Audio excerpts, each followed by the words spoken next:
Hello friends, welcome to Raj Malhotra IAS Academy. My name is Harminder Singh and today we are going to discuss a very interesting topic from Science and Tech component in our Vishleshan series, and the topic is COVID-19 mitigation by nanotechnology. So as we all know that number of corona cases are increasing at a very rapid pace, तो आज हम discuss करेंगे कि nano technology का इसकी mitigation में क्या role हो सकता है। ओके तो सबसे पहले तो हम बात करेंगे कि जो वायरसेस है ये क्या है। तो वायरसेस की खास बात ये है कि ये most beautiful smart and capable nano particles हैं। हम इसको भी एज नैनो पार्टिकल्स कंसिडर कर सकते हैं, बिकॉज अगर हम उसके फिजिकल फीचर्स की बात करें तो उसके अलावा उनमें एक बायोलॉजिकल ट्रिकरी होती है जिससे वो ट्रांसफ़र करते हैं अपना genetic content to the target cell and they hijack these target cell to express the particular proteins. तो वो अपने प्रोटीन्स को एक्सप्रेस नहीं कर पाते, यानी कि इसमें जो ट्रांसमिशन है वो बहुत ज़्यादा रैपिड है पर्सन टू पर्सन।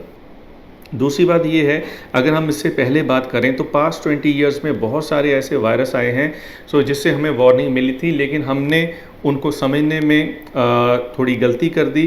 बिकॉज इससे पहले हमारे पास 1997 में एवियन इन्फ्लुएंजा वायरस था। एवियन का मीनिंग है बर्ड, क्योंकि ये बर्ड से कॉज हुआ, उसमें से वायरस ट्रांसफ़र हुआ ह्यूमंस में। उसके बाद सीवियर एक्यूट रेस्पिरेटरी सिंड्रोम जिसको सार्स कहा गया, और ये चाइना में 2002 में स्प्रेड हुआ। After that swine influenza virus जो कि पिग्स में से ह्यूमंस में ट्रांसमिट हुआ, तो ये 2009 में मैक्सिको में स्प्रेड हुआ। And after that MERS virus that is middle east respiratory syndrome जो स्प्रेड हुआ सऊदी अरेबिया में 2012 में। So these magnificent nanostructures that combine structural complexity with biological efficiency, यानी कि इनकी जो स्ट्रक्चर है वो तो कम्प्लेक्स है ही है, उसके साथ इसमें बायोलॉजिकल एफिशिएंसी है जिससे ये ह्यूमन बॉडी के ऊपर अटैक करता है और बहुत ही रैपिडली उसको इन्फेक्ट कर देता है जो ह्यूमन सेल्स होते हैं। ओके जैसे अगर हम सार्स की बात करें तो ये लंग्स के टिश्यूज़ को बहुत स्पीड से डिस्ट्रॉय करता है, तो सिमिलरली बाकी के केसेस में भी ऐसे ही होता है। सो सार्स CoV-2 यानी कि जो कोरोना वायरस 2 है जो एट प्रेजेंट चल रहा है, जिसको हम COVID-19 भी कहते हैं, so similar to previously studied corona viruses. Okay और ये करता क्या है, ये एंजियोटेंसिन को बाइंड करता है converting enzyme to cell receptors. तो ये हाईली ट्रांसमिटेबल होता है among humans even at the latent stages of infection. बिल्कुल जो स्टार्ट की स्टेजेस होती हैं वहाँ पर भी इसका जो इन्फेक्शन रेट होता है, ट्रांसमिशन रेट होता है, वो बहुत ज़्यादा हाई होता है। ओके और ये अपर रेस्पिरेटरी सिस्टम को हैम्पर कर देता है along with destroying the lungs epithelium. Okay so epithelium is the outer lining of the cells, जिसको हम आउटर कवरिंग कह सकते हैं, और ये बाकी के जो इंटीरियर ऑर्गन्स हैं उनकी भी लाइनिंग में जो टिश्यूज़ होते हैं उसको हम एपिथेलियल टिश्यू कहते हैं। ओके सो अब पॉइंट जो है वो नैनो टेक्नोलॉजी का है। एक तो हमने बात करा कि जो वायरसेस हैं उसको हम एज नैनो स्ट्रक्चर्स कंसिडर कर सकते हैं, बट अपार्ट फ्रॉम दैट जो यहाँ पे मेन बात होगी वो ये है कि हम नैनो टेक्नोलॉजी के साथ कैसे इसको कंट्रोल कर सकते हैं। So now due to COVID-19 spread many scientist are emphasizing research on products based around nano technology and the application of a group of few atoms, यानी कि बिल्कुल जो माइन्यूट स्ट्रक्चर्स जो होती हैं उसे हम कैसे हेल्प ले सकते हैं इसकी मिटिगेशन में। So they are trying to produce a solution so that it can be applied on a particular surface that bonds to the material with the long term protection against germs like bacteria, virus and fungi. So इस solution को हम किसी भी surface पे अगर हम apply करेंगे तो वहाँ पर जो वायरसेस होंगे, जर्म्स होंगे, फंगी कुछ भी, तो उसको ये टोटली डिस्ट्रॉय कर देंगे। सो ऐसे सोल्यूशंस की हम कोशिश कर रहे हैं। सो उनमें से है एक surface protector. So what are these? These are the substances that use metals such as silver and copper or biomolecules such as neem extract. We all know that neem has very strong antimicrobial activity. So neem extract जो है as biomolecule इसको भी use करा जा सकता है for their antimicrobial activity।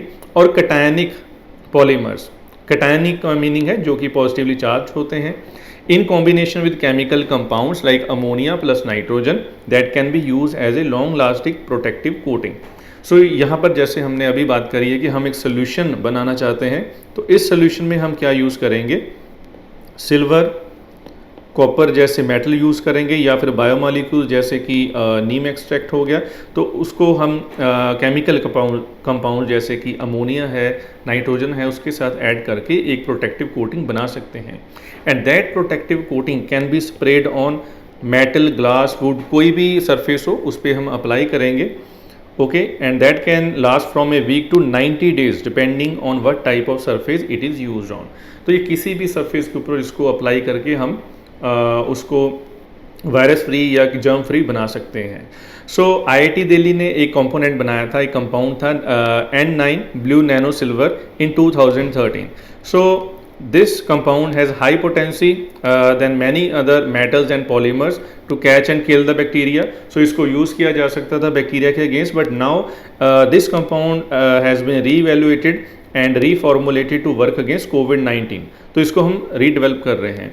और अगर हम बात करें मेटल्स की, तो different kinds of silver have been patented by countries like US, China, Australia, उसको वो पेटेंट करवा चुके हैं for its uniqueness of metal for surface hygiene, because वो एज डिसइंफेक्टेंट बहुत जगह पे यूज़ हो रहा है। Okay, so but N9 blue silver can be 100 times stronger than these other compounds. तो जो ऑलरेडी हमारे पास पॉलीमर्स जो अवेलेबल हैं उससे 100 times ये ज़्यादा एफिशिएंसी से काम करेगा। ओके, सो इंस्टीट्यूशंस जो हैं all over the country are in different stages of developing these nano particles as surface coatings. Okay, so बहुत ज़्यादा इंस्टीट्यूशंस इसमें इन्वॉल्व हैं, वो जल्दी से जल्दी जनरेट करना चाहते हैं ऐसा कोई प्रोडक्ट, ऐसा कोई सोल्यूशन जो इन जर्म्स के अगेंस्ट यूज़ हो सके, and are awaiting validation against viruses through field trials. क्योंकि अभी तक जो मास फील्ड ट्रायल्स अभी हुए नहीं हैं ताकि उनका जो मास मैन्युफैक्चरिंग जो है शुरू करी जा सके।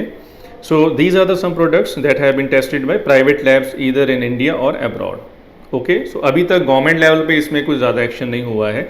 तो फॉर एग्जांपल जो दिल्ली बेस्ड स्टार्टअप है Germ Cop, okay, so they have launch a disinfection service with a US manufactured and EPA certified water based anti microbial product. तो उन्होंने एक water based anti microbial product वो बना चुके हैं, उसको लॉन्च करा है, और इसका कंपनी का नाम है जर्म कॉप, और वो यूज़ कर रहे हैं इसको किसके लिए, to disinfect the metallic, non metallic, tiled and glass surfaces, and that can be use up to 120 days। और इसका जो एफिशिएंसी है वो 99.9% किलिंग रेट है इसका इन फर्स्ट 10 days। तो ये बहुत ही ज़्यादा इफेक्टिव होने वाला है।